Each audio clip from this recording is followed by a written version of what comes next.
बड़ा धमाका नीतीश कुमार ने अपने सोशल मीडिया पोस्ट के जरिए किया है। जी हां, बड़ी खबर इस समय की बता रहे हैं और वो पोस्ट आपको टेलीविजन स्क्रीन पर दिखा रहे हैं और ये पोस्ट टीआरई 4 से जुड़ी हुई है। और बड़ी बात यह है कि मुख्यमंत्री नीतीश कुमार ने इसी बहाली प्रक्रिया में, इसी नियुक्ति प्रक्रिया में डोमिसाइल के प्रभावी होने की जानकारी साझा की है। जी हां, बड़ी खबर आपको बता रहे हैं, यानी कि बिहार में अब शिक्षकों की जो बहाली होगी उसमें सिर्फ और सिर्फ बिहारी छात्र छात्राओं को ही अवसर मिलेगा।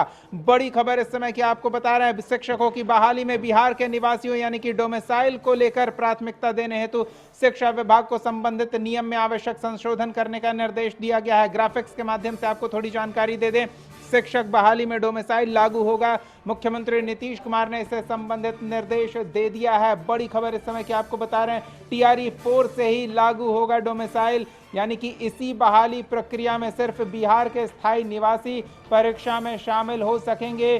बिहार के बाहर के अभ्यर्थियों को टीआरई 4 में कोई मौका नहीं मिलने वाला है। बिहार के युवाओं के लिए रोजगार के अवसर की संभावना और ज्यादा हो जाएगी, क्योंकि पिछले नियुक्ति प्रक्रियाओं को लेकर कई अभ्यर्थी इस बात को लेकर विवाद कर रहे थे कि विभिन्न श्रेणियों में बिहार के अभ्यर्थियों से ज्यादा बाहरी अभ्यर्थियों को अवसर मिला है, लेकिन टीआरई 4 में सिर्फ और सिर्फ बिहारी अभ्यर्थियों के लिए ही मौका है। करीब 1 लाख पद भरे जाएंगे, यानी कि 1 लाख बिहारी युवाओं को यह अवसर मिल रहा है। वरिष्ठ सहयोगी आशुतोष मिश्रा हमारे साथ फोन लाइन पर जुड़ रहे हैं। आशुतोष जी, डोमिसाइल नीति टीआरई 4 में प्रभावी होगी, मुख्यमंत्री नीतीश कुमार ने अपने सोशल मीडिया पोस्ट के माध्यम से जानकारी दी है। बिल्कुल दीपक, नीतीश कुमार ने पोस्ट किया है और उसके बाद से वो अभ्यर्थी जो इस चीज के लिए आंदोलनरत थे, प्रदर्शन कर रहे थे, उनमें खुशी की लहर दौड़ गई है, क्योंकि अब जो निर्देश आया है शिक्षा विभाग को नीतीश कुमार की तरफ से, उसके मुताबिक अब क्लियर हो गया है कि शिक्षा विभाग टीआरई 4 का जो एग्जाम लेगा, परीक्षा जो लेगा, उसमें डोमिसाइल नीति के साथ ही लेगा।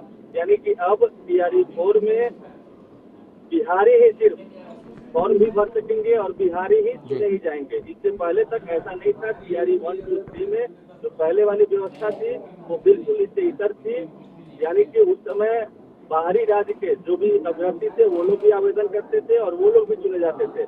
लेकिन इस बार टीआरई 4 के बाद से जो भी परीक्षाएं होगी, यानी टीआरई 4 से ही टीआरई 5 का भी नीतीश कुमार ने ये कहा है कि टीआरई 5 में भी डोमिसाइल नीति के साथ ही परीक्षा होगी।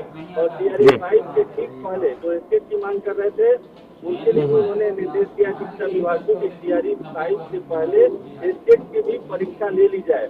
यानी इससे ये स्पष्ट संकेत भी मिल रहा है कि टीआरई 4 की प्रक्रिया चुनाव से पहले कर ली जाएगी, क्योंकि स्टेट की अगर प्रक्रिया होनी थी तो उसमें थोड़ा समय लग सकता था और संभावना थी कि निर्वाचन आयोग चुनाव की घोषणा कर दे और पूरी प्रक्रिया स्थगित हो जाए। आशुतोष जी, बिल्कुल बिल्कुल। और जो नीतीश कुमार की तरफ से जो पोस्ट किया गया है, जो साझा किया गया है, उसमें साफ साफ शिक्षा विभाग को निर्देशित किया गया है कि टीआरई 4 की जो परीक्षा है वो 2025 में ही ली जाएगी। हालांकि ये अभ्यर्थी के मन में अब ये शंका हो सकती है कि क्या 2025 का मतलब है दिसंबर, और नवंबर में सरकार का गठन हो जाना है और आचार संहिता यानी चुनाव की जो प्रक्रिया है वो जाहिर तौर पर उससे पहले होगी, यानी अक्टूबर से हो जाए। तो क्या उससे पहले बिल्कुल है, तो बिहार के तमाम शिक्षक अभ्यर्थी तैयारी में जुट जाएं, क्योंकि इस बार करीब 1 लाख शिक्षक पदों पर सिर्फ बिहार के छात्र छात्राओं को ही नियुक्ति मिलेगी। और इसके लिए नीतीश कुमार ने सोशल मीडिया पोस्ट के माध्यम से जानकारी साझा करके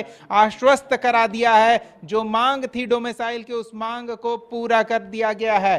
फिलहाल बहुत बहुत धन्यवाद आशुतोष जी इस तमाम बातचीत और जानकारी के लिए।